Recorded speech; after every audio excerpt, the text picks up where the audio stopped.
We're pleased now to welcome Chris Leonard to the show via Skype, where he's joined by Mike. Hello, guys. How you doing? Hey, Dirk. How are you all doing today? Again, I'm here with Chris Leonard of the Kaizen Institute. And Chris, thank you for joining us on Quality Digest Live. It's a pleasure to have you. Pleasure to be here. Thank you. Thank you. Well, Dirk, a moment ago you just mentioned sustainment, which I think is an important place to start. And really, the reason why sustainment is important is I think many times people start a continuous improvement initiative, right? And it goes well for a while, but they kind of struggle to keep those fires going after a little bit of time. So the question is, let's just start with, how do you sustain? Yeah. Okay, so I've had the pleasure and privilege of having this question asked of Ms. Akiyemai while I was there by senior executives of the Mayo Clinic, and his answer, I will try and represent the best I can, but it's the best answer I've heard. He said really the answer to this question is threefold. There are three special elements to sustainability, and he said number one is senior management commitment. Number two is senior management commitment. And then number three is senior management commitment. I heard that about real estate. Yes. So, I mean, it does seem cliche, but over the years, since I heard him say that, our team's gone into hundreds of factories, spoke to many senior executives, and, we've come to the conclusion that that simple, elegant answer is actually true. The biggest determinant that we see for sustainability really is the understanding and the commitment of senior leadership. And that's really what we've found over the years. But I guess your question implies also that organizations needs to be on the right track in the first place, which isn't always the case as well. So, it's really important that leaders ensure that they get on the track in the first place and take some time to make sure that the strategic goals of the organization are aligned with their continuous improvement strategy, that they also make sure that, the governance is in place, that they put in place, classically we would call that a promotion office, a Kaizen promotion office or operational excellence office. Also, that you make sure that there's actually a system to what you're doing, that you come up with a system, the standards around how you train, and also make sure that, and I guess you would expect me to say this, but make sure you have a really good partner, external partner to support you in that journey.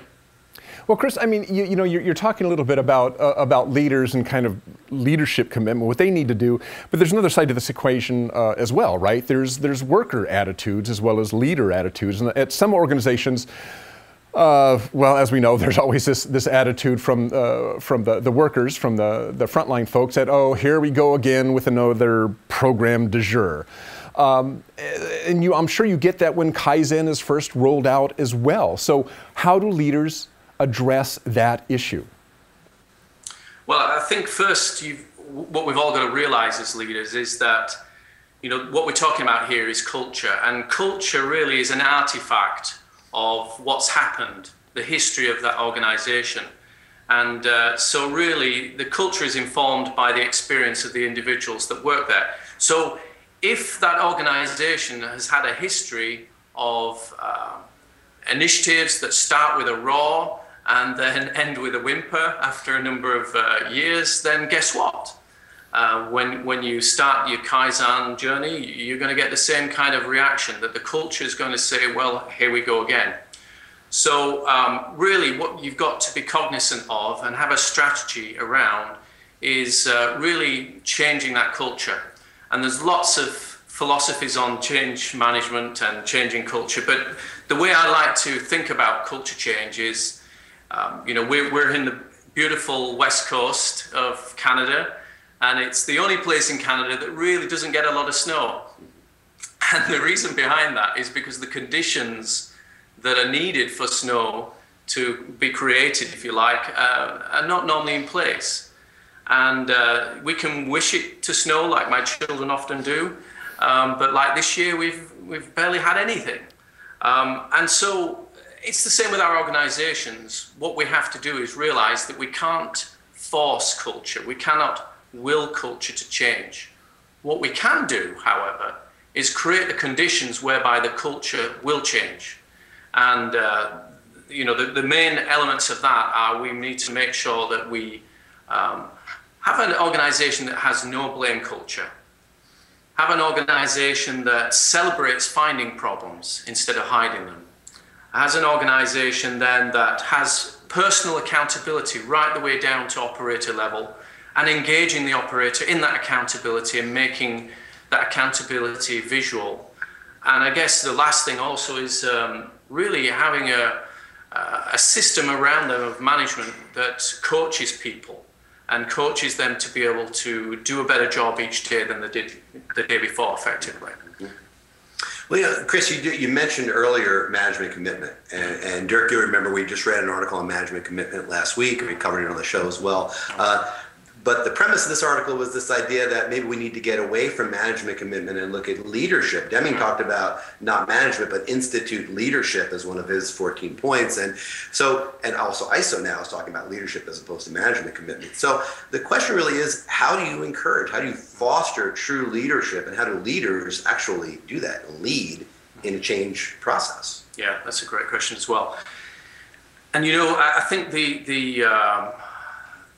great kind of, I guess, temptation that we have as leaders is to delegate everything, because we know as leaders we can't do everything.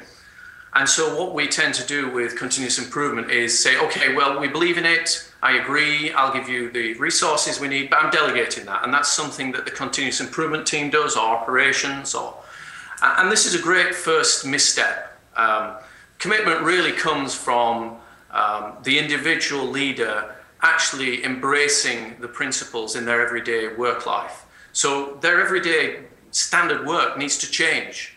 And so this was something that Masaki Imai saw, and the Toyota and other people from Japanese saw. There was the big difference between their organizations and organizations in the West, that at that time they wanted to lead their organizations from behind their desk. And nowadays, we lead them from behind our computers, with our heads down with our devices, and we feel that that's the right way.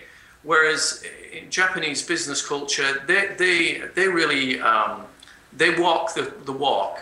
And, you know, I coin a 12th century preacher, Francis of Assisi, said, you know, preach often and sometimes, if needed, use words. And, you know, that's a great piece of wisdom from a long time ago that holds true with leadership, that really we need to be not just seen to support it, but actually be walking the walk. And when we talk about walking the walk, we're talking about doing what traditional owner-managers do, which is they go and look at where the services are provided or the products made. I come from Northern England, where the landscape was dotted with old mills, and traditionally, the mill owner would not sit in his office 10 hours a day. He would be walking the mill and looking at the yarn, looking at the machines. And that's really what we want to get back to, even in our corporate environments where we don't have owner managers. So where we have individual leaders who actually lead and don't delegate. What is the Middle English term for Gemba? Is there one? I don't know. You need to give me a little bit of time on Google with that one. Hey guys, before we go, I just wanted to throw one last question in here, and I hope this isn't coming too much from right field. But earlier, Chris, you know, you talked about accountability, and you also talked about we can't have a culture of blame. Now, some people associate the two. How do you, and I would ask you that question, how do you have accountability? How do you hold somebody accountable for their actions, for their job, for doing the right thing and so forth, and at the same time not have it become a blame? It's a great question. And I think, you know, the simplest answer, and I think at the core of the change of the culture that you need to do, is to make part of their job to find and solve problems. So if you're making them accountable for finding problems and changing them, then that changes the whole thing. That turns the whole thing on its head, as opposed to making them just accountable for getting it right. And that's a real, it's a sea change in terms of how you look at it. And when you visit Japan or you visit some of these more mature organizations, they look at processes and say, you know, if it hasn't changed a couple of hundred times, we're not even beginning to get to the point where it's good. So each one of those changes represents a problem. And the problem wasn't the operator, the problem was the process. So if you can change that, I think the whole accountability piece sits very, very nicely with a no-blame environment. Okay, well, guys, and Chris Leonard of Kaizen Institute, and Mike, thanks for joining us this morning. We've got to move on, but I appreciate you calling in from Vancouver, and maybe you'll get some snow. No, I doubt it. Too late. Too late. All right. Thanks, guys.